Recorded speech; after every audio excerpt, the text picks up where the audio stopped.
Well, hello, I'm Tony Husband, your Nashville Soccer Club lead commentator. Very proud to have been announced in that role last week. It's a hello from me in England. I've got my colour analyst, Jamie Watson, down there in Nashville, and sideline analyst, Lindsey, who's in Iowa. I mean, this is the world we are kind of in at the moment, that we are all a little bit apart. We are all staying safe and staying inside. And we just want to enjoy a little bit of time and get to know each other. So we thought we'd invite you to do that with us while we have a coffee this morning and just talk a little bit about our soccer journeys, our sporting journeys, what's brought us in life and brought the three of us all together into this role that we're going to hopefully perform for you with Nashville Soccer Club this season in Major League Soccer, and hopefully perform well for you, and you're going to enjoy it. Jamie, I know you're there and you've been in Nashville for some time now. I see you with your fat bottom beer every week. You're the man who gets all the information we want out of our chief executive, Ian Ayre. Lovely to have you with us. Hey, thanks, Al. You just think this is coffee I'm having with you right now. Just kidding. It's a fat bottom beer at 10 a.m. So this chat will get really good. Only kidding. We'll save that for 5:01 on Wednesdays, where tomorrow we'll have Chase Rice join us, a massive country star singer. You're right. We had Ian Ayre the last 3 weeks. Man, that guy, we could have him on for another 3 months every Wednesday night. Another 3 years, the stories he tells. It's been great doing that. I wish that we could all be together for this, but unfortunately we're not. But I'm glad we're here today. Tony, we cannot wait to have you here. Certainly had enough conversations over this and over the phone, so I'm ready to see your mug in person. And also somebody I'm really excited to see is one Miss Lindsey. It wouldn't be the first time. Lori and I, we've known each other for a little while now. I've had a ton of respect for you as a player when you were playing, and then I got to meet you as a broadcaster, I believe over the course of last year, and our paths crossed several times over. So to say I'm excited to get to work with you would be a massive understatement. Lori, how are things going? Tony mentioned you're in Iowa. I am in Iowa. I'm hiding out. I'm in this like incognito outfit right now too. So no, I'm in a great small town in Iowa, and it's the perfect place to be during this difficult, unusual time for everyone. So, and as you mentioned, we were able to work together already so far this season, and so missing you greatly, missing the Nashville family. And as Jamie said, Tony, excited to have you over whenever that is, hopefully sooner than later, and get the ball rolling again. Yeah, so that's about it for me. Tony, we saw last week when we put out this our little broadcast, what do you call it, like feature, right? You had a cricket paddle. Oh. Tell us about that. Well, you know what? They said let's have a little bit of an English spin on things. And as I am for the moment trapped in the English countryside while we wait for world events to move on, and we hope and pray they do fairly soon. I thought, well, we've seen a lot of the challenges that sports, women and men are doing, and a lot of them involve this toilet roll, keepy uppies and things like that. And so my wife and I just put our heads together, but what can we do is different. And I said, well, the guys, I'm already boring them with stories about cricket, this great English game. We're the world champions, by the way, and you'll hear a lot more about that. I can't wait to hear that. Oh, yeah. I'm saving them up, I can tell you. But I thought, well, let's do something with cricket. So there we go. That was the cricket idea. But I have to say straight away, I mean, Jamie, the skills with that new role. And Laurie, the timing on your left footer while a bag of chips as well. Very, very Donuts. You gotta get the English out of you. It's not chips, it's donuts here in America. And I try to do more than one keepy uppy, as you would say, Tony, and that didn't work. So I had to go with just the perfect timing of the left foot with just one kick away. So yeah, I would say that was my first try on the 37th try to get the paper off on the net. If anybody looks at you and says, yeah, I did the Keep You Uppy challenge and I got it in the first try, you are looking at a liar, because that was so much more difficult than I could have ever imagined. And I'm sure all three of us found that out. Any outtakes from you guys, by the way, in that we could ever see the light of the day?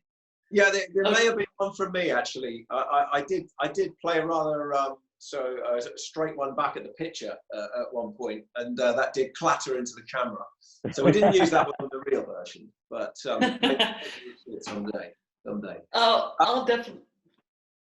No, I'll go on, definitely Laurie, have to post. I'll have to definitely post some of mine, but it wasn't like a joke about me and my juggling. It was my girlfriend Jen just throwing the toilet paper at me and videoing it and cracking up. So I'll post some of those actually later today.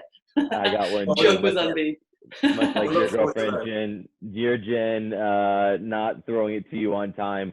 My wife Kaylee started having fun with me around the mid-20th try. So maybe that's the video people really want to see is the bloopers. Yeah, totally.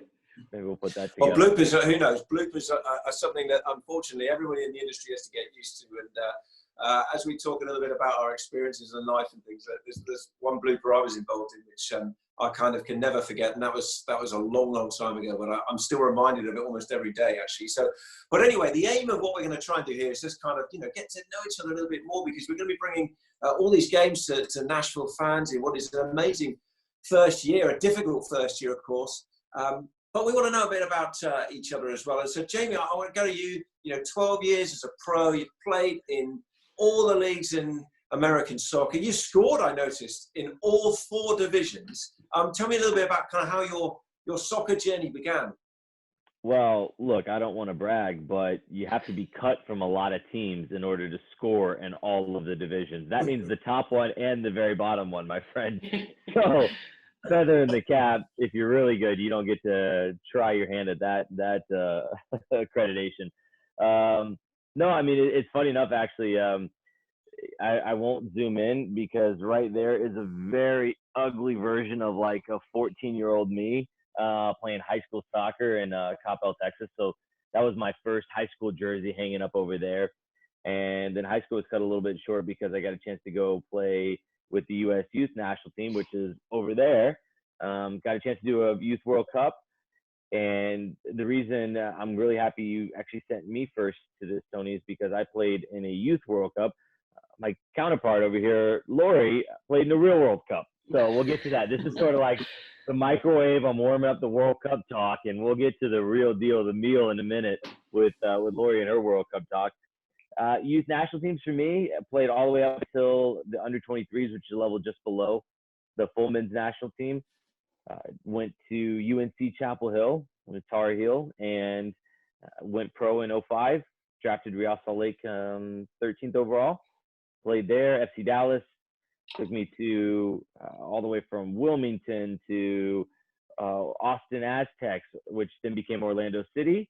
Went from there to Minnesota United, where I finished my playing career, and then I turned that playing career into a broadcast career. And everybody else was getting bigger, stronger, faster, and I was getting shorter, slower, and smaller somehow. So instead of trying to keep up with players, I just decided to start talking about them. So proud of what I was able to accomplish, but I enjoyed this role immensely, and I can't wait. I learn from professionals like yourself all the time, Tony, and getting to work with players that had stellar broadcasting careers like Lindsey that have turned it into stellar broadcasting careers. It's really cool. And Lori, you've got so much experience that took you around the world. Where did it start for you, and kind of give us the trajectory, the crazy, awesome course that it took over your playing career, which led into where you are now? Well, I should start by saying the reason why I didn't play in the Youth World Cup is because I'm so old. We didn't have those when I was a youth. So you would have played in all of them if they had it. That's what I'm trying to say. Okay. So, yeah. No. I think very similar to you, James, which is when I started playing, I have an older brother, Chris, who played. So did everything that he did because my parents were like, that's what's going to happen. It's easier for us to take both of you around. I grew up in Indiana. Wasn't a soccer hotbed, and but really enjoyed the sport and just kept going. Played all the youth national teams as well. Went to your rival, University of Virginia, the better. Sorry to hear that. Loved it there, and then from there, really kind of developed as a player, and then ended up getting drafted to our very first pro league, the WSA. Ended up being think it's one of 5 that played in all 3 of our pro leagues here in the U.S. and was in and out with the national team for a number of years, and then around 2008, 2009 became a mainstay. Went on to go play in the 2011 Olympics, 2011 World Cup, 2012 Olympics, and then a few more years in our current NWSL league, and then retired. And unlike you, Jamie, I didn't get right into broadcast. I'd had a number of people kind of pushing me to get into broadcast right after my retirement, but I was really kind of headed in the direction of sports performance, helping young female athletes stay healthy, and was going to buy it. At the time I was living in Washington, D.C., and I was going to buy into a few gyms, and then quickly realized absolutely not. That's not what I want to do. I love working with young athletes, but I didn't want to be in a gym all day.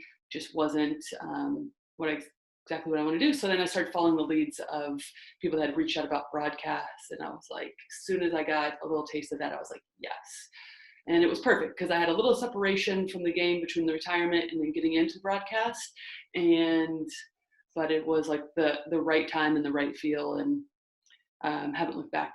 It's feels so much like playing. I love it. And as I mentioned earlier, it's only been a short little stint here with all of you, but so fun and so exhilarating, and I am like so eager to get back. Well, I feel, Tony, we'll never make that mistake where we confuse which year we were in the World Cup and which year we were in the Olympics. Don't you hate things like that? I mean, well, Tony, tell us your story, by the way, because you were so kind to ask us. So we obviously had a little bit of different path, but you went the proper route. You went to the biggest route and the most professional route in England. Tell us a little bit more about that. Well, you're really kind, because obviously you're excluding the fact that I just clearly wasn't good enough to ever be a professional soccer player. That's yet to be seen. We'll see that on some pickup soccer games. Yeah. Well, you notice I used a cricket bat even just to try and keep the toilet roll up. So that'll show you about my soccer skills. So the thing I think with the broadcasting is, I think, you grow up as a little kid. And my first kind of conscious memory of kicking a soccer ball around is in my garden at home. I'm 5 years old, and at the time, World Cup 1982 is on. Now, you will not remember this. I barely remember this.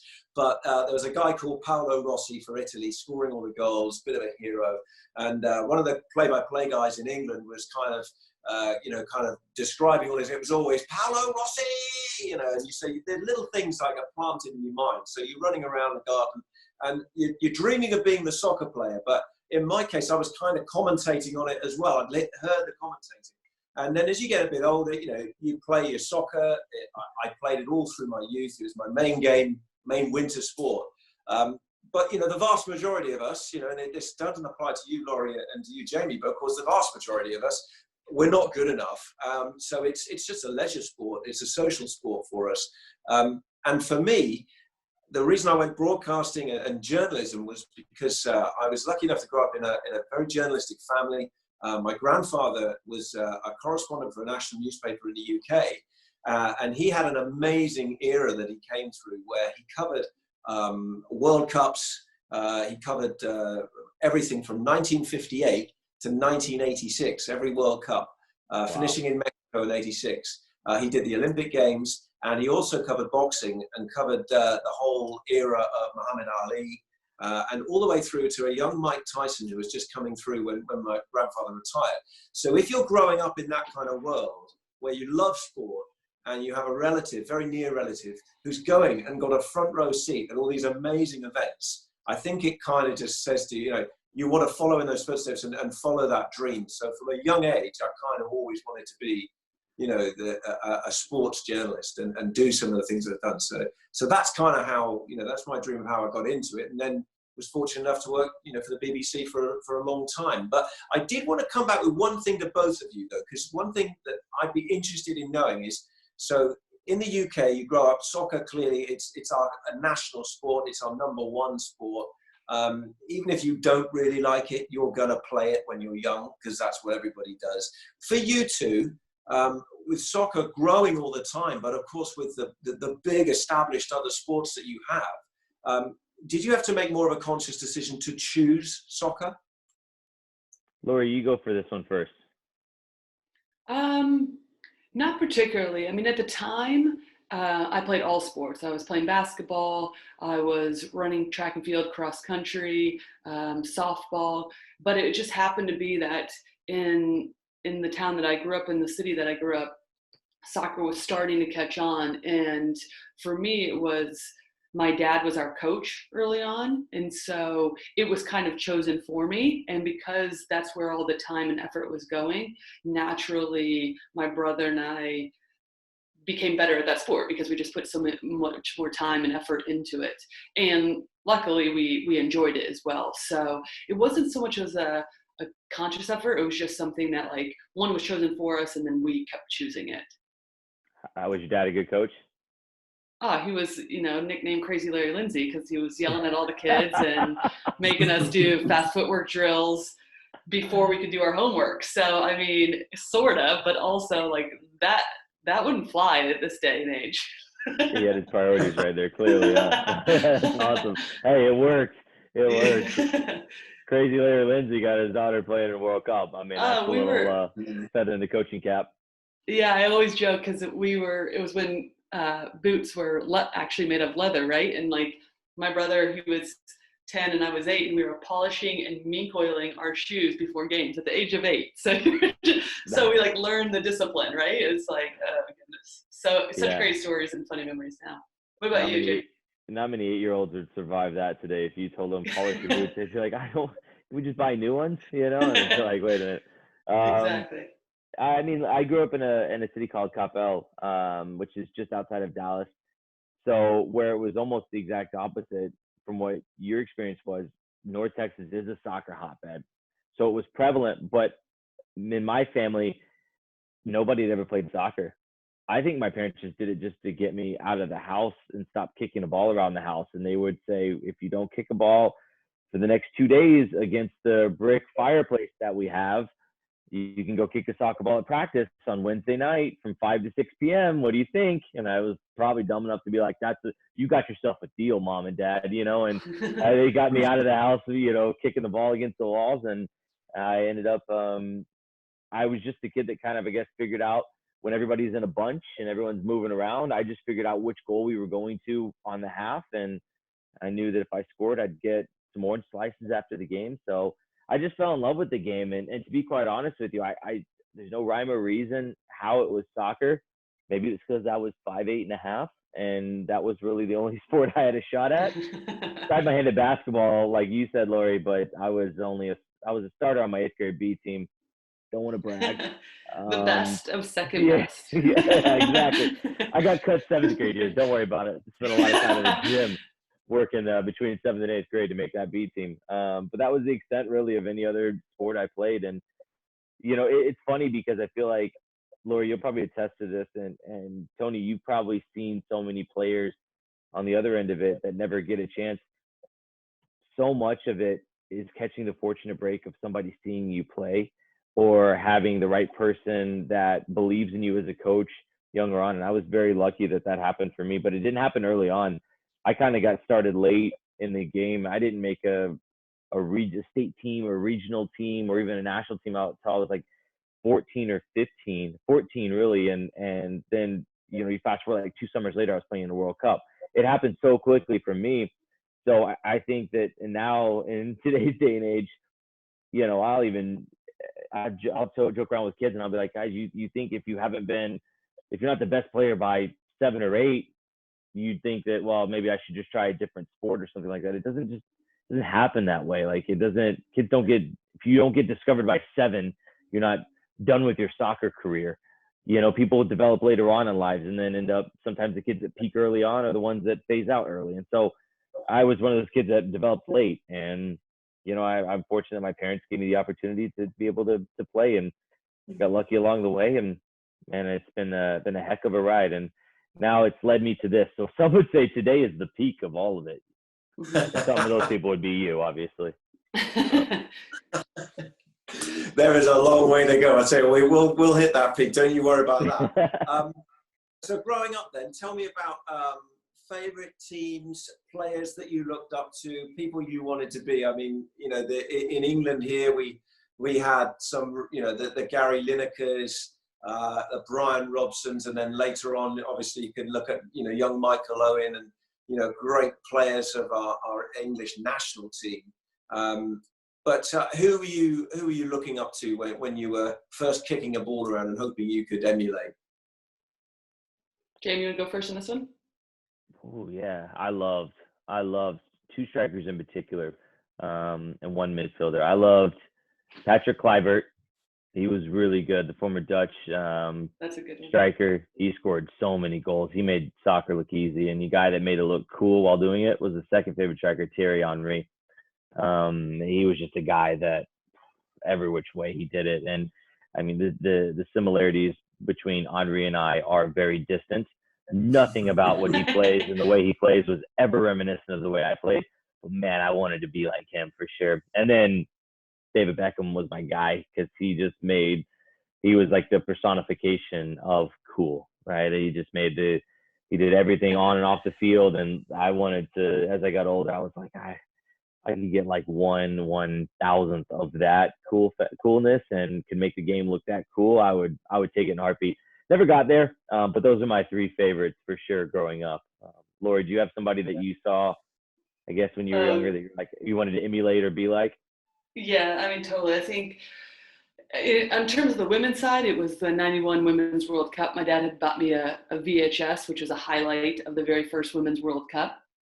And watching that was amazing. It was played over in China.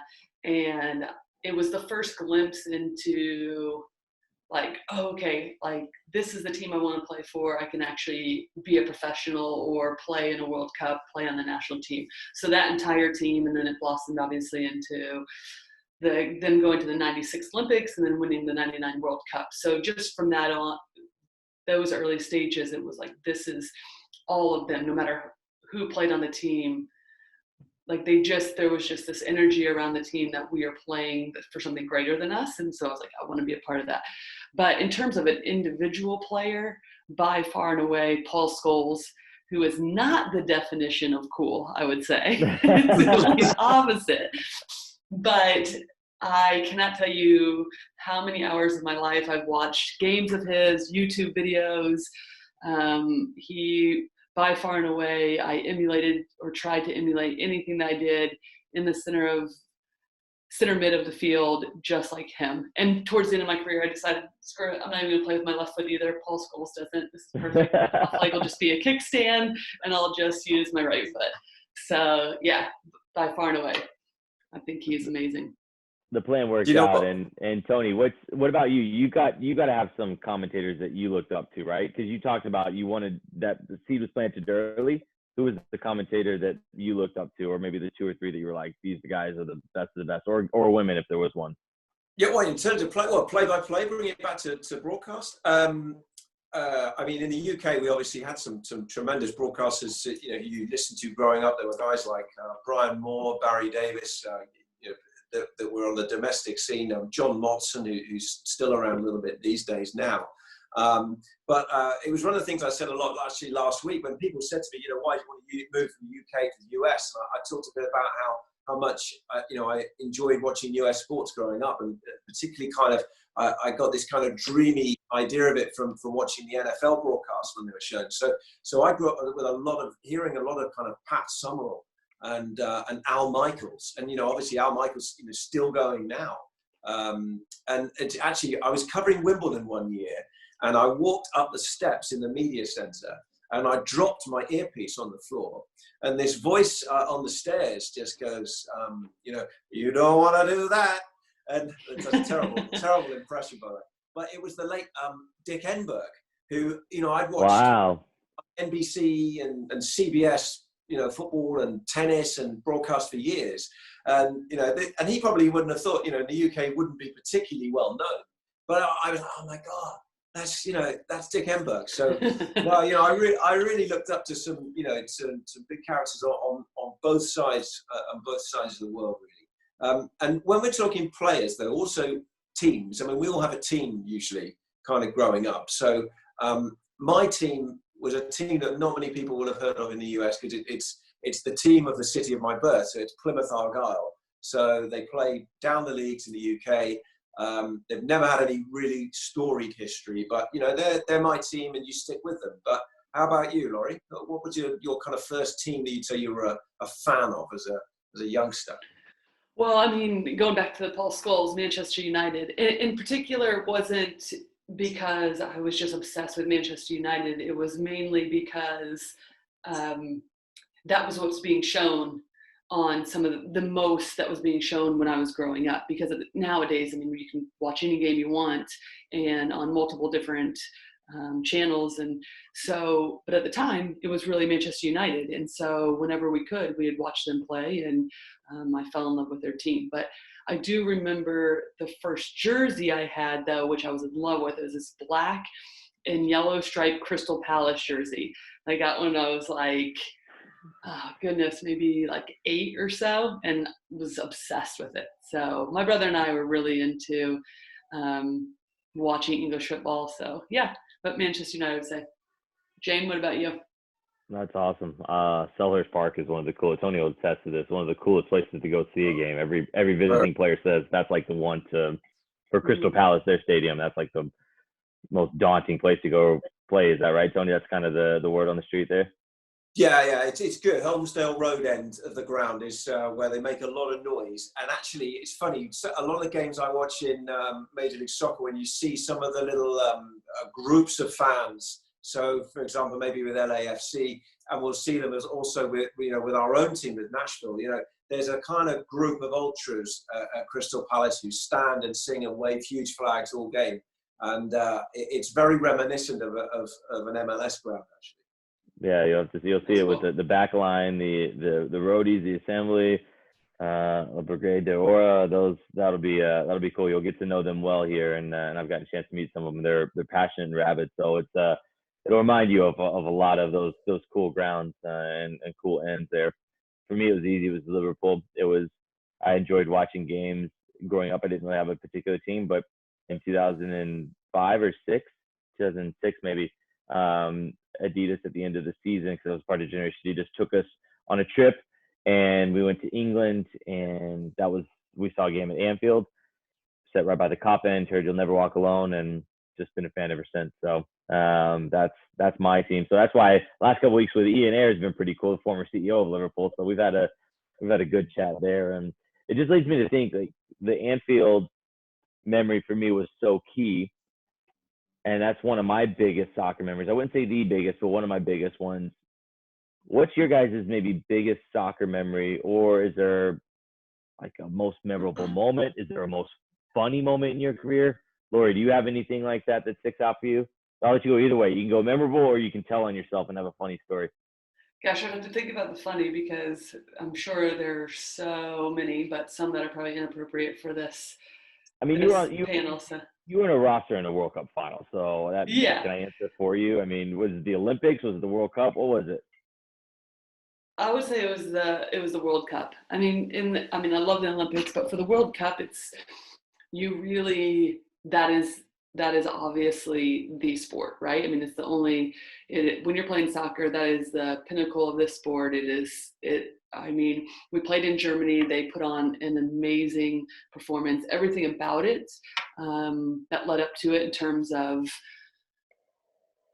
I think baseball was on strike. Basketball had just finished. And so the sport we got in that 2011 World Cup was just brilliant. So what an amazing thing.